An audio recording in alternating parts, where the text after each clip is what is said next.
السلام علیکم جی۔ آج میں پنڈی کا سفر کر رہا ہوں، ٹریولنگ ٹورڈز پنڈی، اور میرے ساتھ میرے ایک دوست موجود ہے اور اس کے ساتھ میری بہت ہی ایک اہم اور دلچسپ ٹاپک پر بحث سٹارٹ ہو گئی ہے۔ میرے دوست کا کہنا ہے کہ کچھ عرصہ پہلے میں انگور خریدنے ایک شاپ پر گیا تو میں نے اس سے ایک انگوروں کے گچھے کی قیمت پوچھی اور اس نے مجھے اس کی قیمت 120 روپیہ پر کےجی بتائی، جبکہ اس کے ساتھ ہی کچھ ٹوٹے ہوئے انگور بھی پڑے تھے۔ میں نے جب ان کی قیمت دریافت کی تو دکاندار نے مجھے بتایا کہ ان کی قیمت 45 پر کےجی ہے۔ تو میں بہت حیران ہوا اور میں نے دکاندار سے کہا کہ یہ جو انگور ہیں، ان کا رنگ، ان کا ذائقہ اور ان کی کوالٹی تو ویسی ہی ہے جیسے گچھے والے انگوروں کے، تو ان کا ریٹ اتنا کم کیوں ہے؟ تو دکاندار نے مجھے بہت ہی زبردست جواب دیا۔ اس نے کہا صاحب، ان کا کم ریٹ اس لیے ہے کیونکہ یہ اب گچھے سے ٹوٹ چکے ہیں اور ان کی اہمیت نہیں رہی، ان کی ویلیو کم ہو گئی کیونکہ یہ گچھے کے ساتھ نہیں رہے۔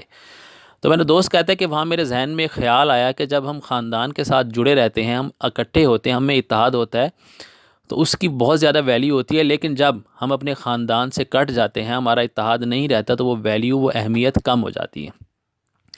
اس نے پھر مجھے ایک ساتھ مثال بھی دی۔ اس نے کہا کہ جب مٹی یکجا ہوتی ہے، اتحاد کرتی ہے، تو اینٹ بن جاتی ہے، اور اینٹیں جب اتحاد کرتی ہیں تو دیوار کھڑی ہو جاتی ہے، اور جب دیواریں اتحاد کرتی ہیں تو پورا مکان بن جاتا ہے۔ اس کی بات اپنی جگہ ٹھیک تھی، لیکن ساتھ ایک اور دوست بھی بیٹھا تھا۔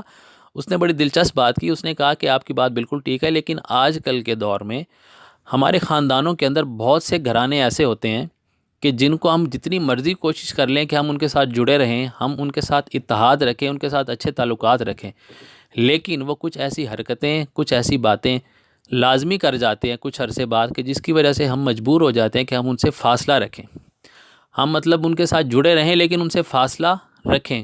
اس کی وجہ ان کی حرکتیں، ان کی عادتیں اور ان کی باتیں ہوتی ہیں جو ہمیں یہ کرنے پر مجبور کر دیتی ہیں، اور در حقیقت ان سے فاصلہ رکھنے میں ہماری اپنی ہی بہتری ہوتی ہے، کیونکہ اگر ہم ان سے فاصلہ نہیں رکھیں گے تو شاید وہ کہیں آگے جا کے ہمارے لیے کسی ایسی غلط بات کا یا بدنامی کا باعث نہ بن جائے۔ اس لیے فاصلے میں بہتری ہوتی ہے۔ مجھے تو نہیں پتہ ان دونوں میں سے کس کی بات ٹھیک ہے، آپ کمنٹس میں ضرور بتائیے گا کہ کون سی بات بہتر ہے اور ٹھیک ہے۔ اپنا بہت سارا خیال رکھیے گا اور دعاؤں میں یاد رکھیے گا۔ اللہ حافظ۔